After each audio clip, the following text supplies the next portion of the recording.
মা এনে দোকানে যা 200 টাকা দিলাম, হ্যাঁ 100 টাকার টক দই নিবি আর 100 টাকার ঠান্ডা বরফ নিবি, ঠিক আছে? ঠিক আছে। ও মা 150 টাকা হবে তো?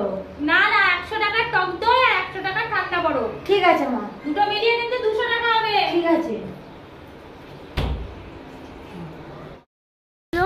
হ্যাঁ কি যেন, ও হ্যাঁ টক বরফ আর ঠান্ডা দই নিয়ে আসতে বললো। চলো টক বরফ আর ঠান্ডা দইটা নিয়ে আসি। দই দাও।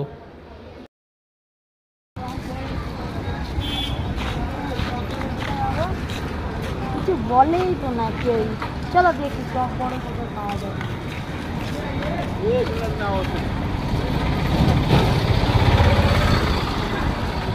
ওই টকটা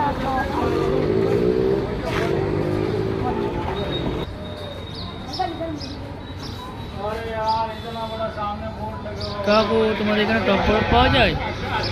কোন দিকে?